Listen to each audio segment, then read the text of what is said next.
Monsieur Sikayunga Ernest Zambien et son ami David Tanzanien ont été exécutés il y a 2 jours en Zambie par la population après avoir découvert que ces deux millionnaires étaient trempés dans un grand trafic d'organes. C'est le sujet de notre émission dont nous allons discuter juste après le générique.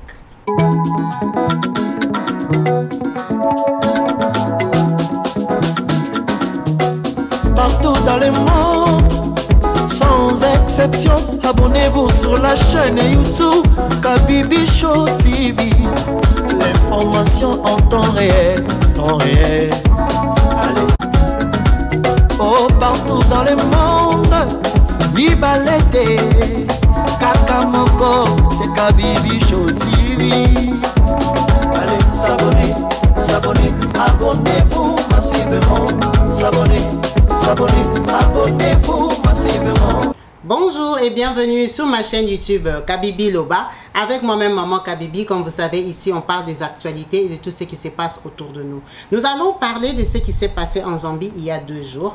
Cela est arrivé à monsieur Sikayunga Ernest, un Zambien d'origine, dans sa ville natale où il a exercé ce grand travail de développement de la population en leur offrant des sociétés de transport. C'est un monsieur qui s'est émancipé dans ce business de transport, des camions, des bus, qui facilitait les populations à faire de ville en ville. Un monsieur reconnu et apprécié par son travail. Un monsieur millionnaire de la jet set zambienne qui vivait tranquillement, qui prenait des jets privés, des bateaux privés. En tout cas, un monsieur à qui la vie souriait. Le 8 septembre 2023, a été déclarée la disparition de monsieur Joseph Miato. Joseph Miato, un jeune Zambien de 34 ans, est parti de chez lui le 8 septembre matin à l'aventure, à la recherche des moyens pour vivre, à la recherche de l'argent, faire ses activités comme un garçon normal. Il n'est jamais revenu, il n'a plus donné signe de vie, sa famille l'a attendu, le 9 septembre ne l'a pas retrouvé. Ils ont signalé sa disparition à la police zambienne. La police a commencé les patrouilles, a commencé les recherches et a découvert son corps au bord d'une route. Après la découverte de ce corps-là, on a remarqué que ce monsieur avait eu une opération, qu'il avait été ouvert et que tous les organes de son corps importants, genre le cœur, le foie, les reins, n'y étaient plus. Il a été amené à l'hôpital, autopsié, et les médecins zambiens ont reconnu que c'était une opération faite avec très grande délicatesse, précision. Donc, on a bien compris que ce monsieur a été enlevé pour récupérer ses organes. Le 13 septembre, monsieur Kachuweka Mouya disparaît. Il disparaît pareil, on ne le retrouve pas. Le lendemain, on signale sa perte. On vient retrouver son cadavre au bord de la route, à côté de la résidence de monsieur Sikayunga Ernest, en sachant qu'il habite dans un quartier résidentiel où il y a plusieurs villas. Mais pourquoi on l'a pointé lui? Parce que le colis dans lequel on a retrouvé le corps avait été vu être déposé par la sentinelle de monsieur Sikayunga Ernest. Il a été observé par quelqu'un qui était dans la rue que lui, il n'avait pas vu. C'était le soir, c'était tard. Ils l'ont vu déposer un sac. Genre, il a quitté là où il travaillait. Il a marché peut-être 100 mètres. Il a laissé le sac au bord de la route. La personne a vu déposer un sac. Il s'est dit c'est peut-être une poubelle, un abandon et tout. À sa grande surprise, le matin, on retrouve que c'est un corps. Donc, quand la police découvre le corps, la population est alertée. C'est comme ça que ce monsieur-là dit non, moi j'ai vu la sentinelle qui travaille chez monsieur Sikayunga Ernest déposer un corps la nuit. Il faut aller vérifier avec cette sentinelle-là. C'est comme ça que la police va chez la sentinelle parce que c'est le jour. Ils vont arrêter la sentinelle. La sentinelle dit qu'il ne sait pas ce qu'il y avait dans le sac. C'est son patron qui les lui a donné.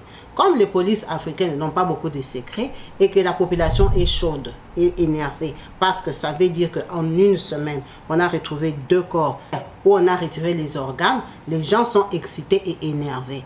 La sentinelle n'arrive pas à parler. Il dit qu'il faut demander à patron. C'est comme ça que la population quitte la police. Ça s'ébruite. Ils se portent des centaines. Ils marchent, ils descendent jusque chez monsieur Sikayunga Ernest. Et quand ils arrivent, c'est en pleine journée. Lui n'est pas au courant du problème du sac et qu'on est déjà parti arrêter sa sentinelle.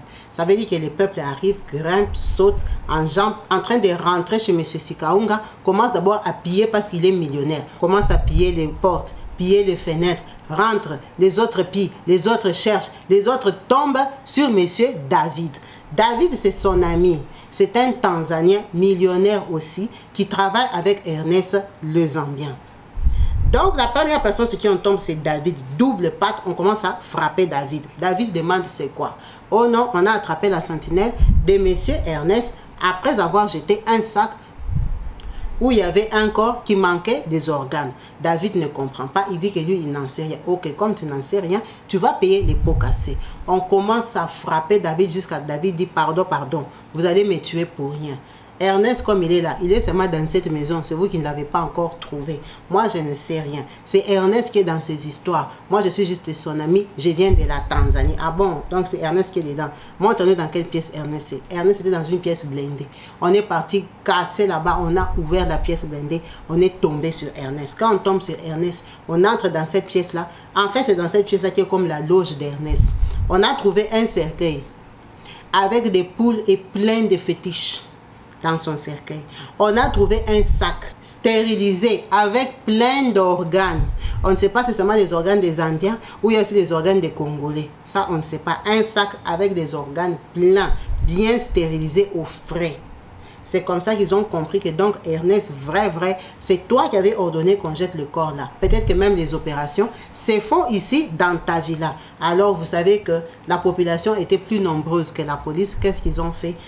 Ils ont tapé Ernest et David à mort. Ils les ont exécutés direct. Ils n'ont même pas attendu qu'ils partent à la police vouloir expliquer qu'on travaille avec un tel. En fait, on expédie ça comme ça. Ce qui est dommage, mais ils ont été exécutés par la population. C'est comme ça que cette histoire s'est terminée. Le 15 septembre, Monsieur Ernest Sikaunga et son ami David le Tanzanien ont été exécutés par la population.